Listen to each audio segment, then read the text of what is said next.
रूस का S-400 जिसकी मदद से भारत ने पाकिस्तान को धूल चटाई थी। पाकिस्तान के ड्रोन और मिसाइल हमलों को भारत ने S-400 की मदद से फेल कर दिया था, लेकिन S-400 ने रूस को ही धोखा दे दिया। अब आप सोच रहे होंगे कि हम S-400 पर सवाल क्यों उठा रहे हैं और क्यों दुनिया की सबसे एडवांस एयर सिस्टम पर सवाल खड़े कर रहे हैं। तो आपको बता दें, इन सवालों के खड़े होने की वजह है यूक्रेन, जिसने रूस पर ताबड़तोड़ ड्रोन हमले किए, लेकिन रूस का S-400 इन हमलों को रोक पाने में असफल रहा।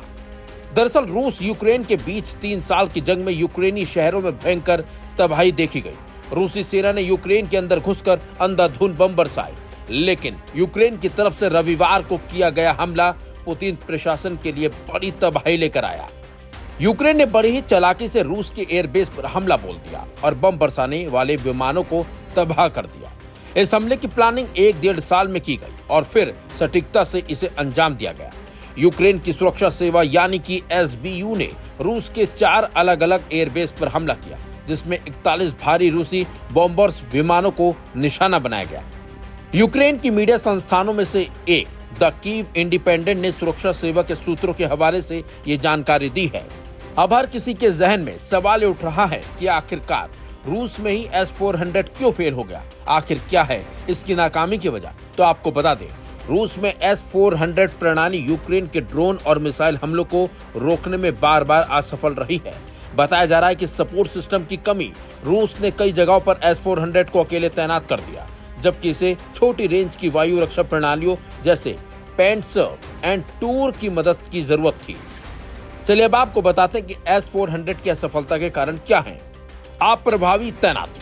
रूस ने S-400 को अक्सर अकेले तैनात किया, बिना छोटी दूरी की वायु रक्षा प्रणालियों के सहयोग से। इससे ड्रोन जैसे कम ऊंचाई वाले लक्ष्य को रोकना मुश्किल हो गया।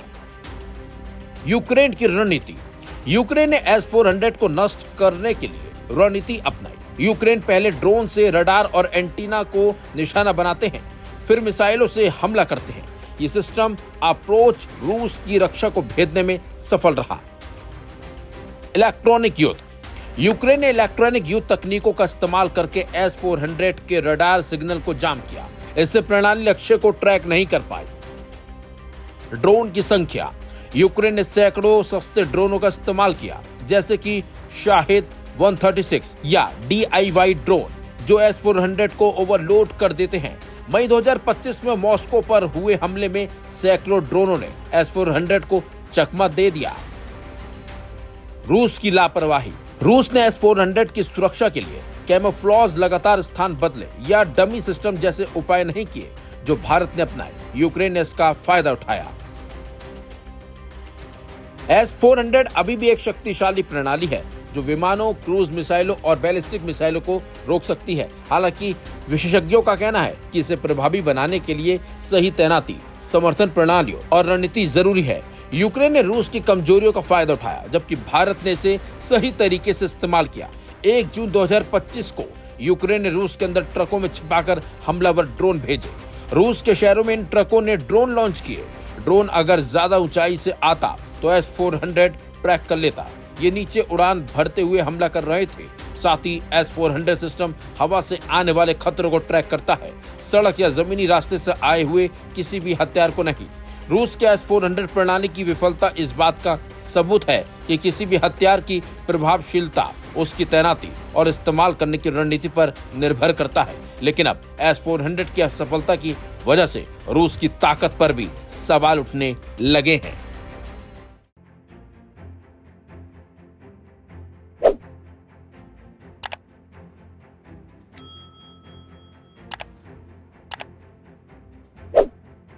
गजा में मानवीय हालात बेहद खराब हो गए हैं। भूखमरी, बुनियादी जरूरतें और यहाँ तक कि दवाओं की कमी ने भी दुनिया भर के देशों को चिंता में डाल दिया है। गजा में इस्राएली सैन्य कार्रवाई ने स्थिति को और भी ज्यादा गंभीर बना दिया है। इस्राएली जवाबी कार्रवाई में अब तक कुल 60,000 से ज्यादा फिलिस्तीनी मारे जा चुके हैं और 1 लाख से ज्यादा घायल हुए हैं। गजा के उत्तरी हिस्सों में लाखों लोग अमानवीय परिस्थितियों में पहुंच गए हैं, जिन्हें खाने के लिए भी भारी जिद्दोजहद करनी पड़ रही है। गजा में दिन प्रतिदिन बिगड़ते हालातों पर दुनिया भर के कई देश चिंता जता चुके हैं। इसी बीच रूस ने भी मामले में इसराइल को फटकार लगाई है। रूस के विदेश मंत्री सर्गेई लावरोव ने गजा में इसराइली हमलों की निंदा की। उन्होंने इसे नागरिक आबादी की सामूहिक सजा बताया है। सर्गेई लावरोव ने कहा, 7 अक्टूबर को हमास द्वारा किए गए हमले के जवाब में इसराइल द्वारा उठाए जा रहे कदम नागरिक आबादी के लिए सामूहिक दंड हैं। गजा में जो कुछ भी हो रहा है वो समझ से परे और अवर्णनीय है। हम अपने अरब मित्रों और अन्य देशों को भारी बहुमत के साथ इस बात पर जोर देते हैं कि गजा में रक्तपात तुरंत बंद होना चाहिए। उन्होंने गजा में बढ़ रहे मानवीय संकट पर गहरी चिंता जताई है और कहा कि हर हाल में बंद होना चाहिए। रिपोर्ट्स के मुताबिक गजा की 96% आबादी गंभीर खाद्य असुरक्षा का सामना कर रही है, जिससे लगभग 1.84 मिलियन लोग आईपीसी चरण 3 यानी संकट या फिर उससे ऊपर के स्तर तक पहुंच गए हैं। इसके अलावा 8000 से ज्यादा बच्चों को तीव्र कुपोषण का सामना करना पड़ रहा है, जिनमें से लगभग 1600 बच्चे सबसे गंभीर परिस्थिति में पहुंच गए हैं। इसी मानवीय संकट को देखते हुए रूस ने भी इसराइल को लताड़ लगाई है और युद्धबंदी का आह्वान किया है।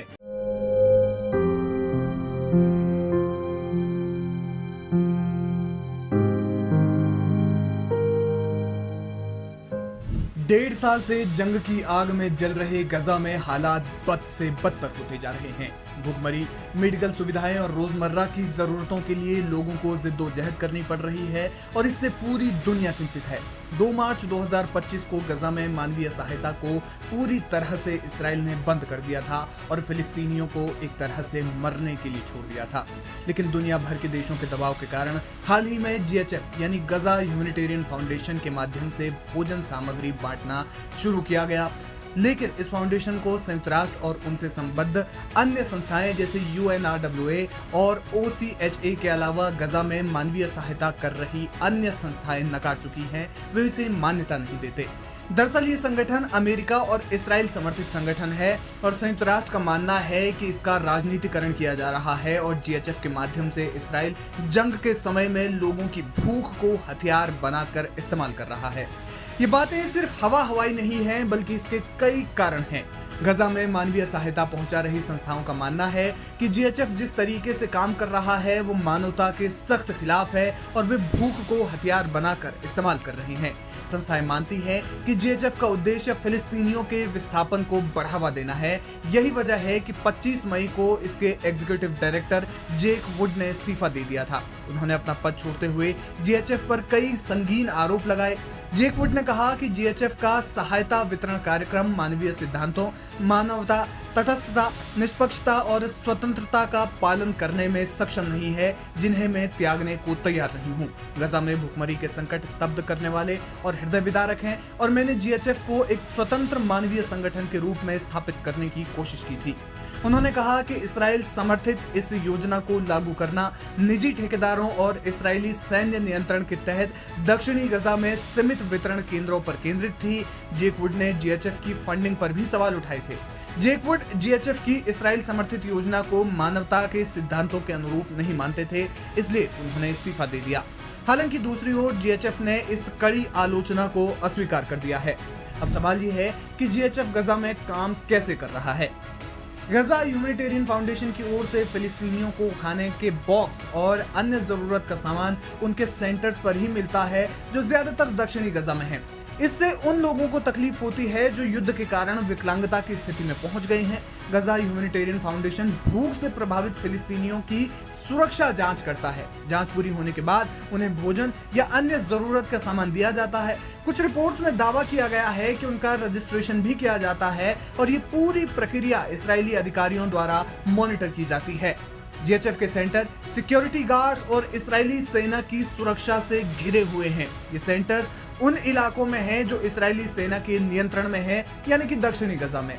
इसलिए भी ऐसा कहा जा रहा है कि फाउंडेशन विस्थापन को बढ़ावा दे रहा है, क्योंकि युद्ध प्रभावित लोगों को खाने और दूसरी जरूरत का सामान लेने के लिए दक्षिणी गजा में इनके सेंटरों पर आना पड़ता है, जो गजावासियों को लेकर इजराइल और अमेरिकी नीतियों का एक हिस्सा है। इसके अलावा मानवीय सहायता इजराइल के माध्यम से प्रवेश करती है, जिसका काम ये सुनिश्चित करना है कि कोई भी सामान हमास के हाथों में न जाने पाए। यही कारण है कि संयुक्त राष्ट्र जीएचएफ का समर्थन नहीं करता और ना ही इसे मान्यता देता है। जानकार मानते हैं कि इसराइल और अमेरिका पर इस समय कई देशों का दबाव है और इसलिए वो गजा में इतना भोजन पहुंचा रहे हैं कि वहां अकाल की स्थिति ना आ जाए। लेकिन विशेषज्ञ ये भी मानते हैं कि ये बेहद चिंताजनक है कि इसराइल भूख को हथियार की तरह इस्तेमाल कर रहा है।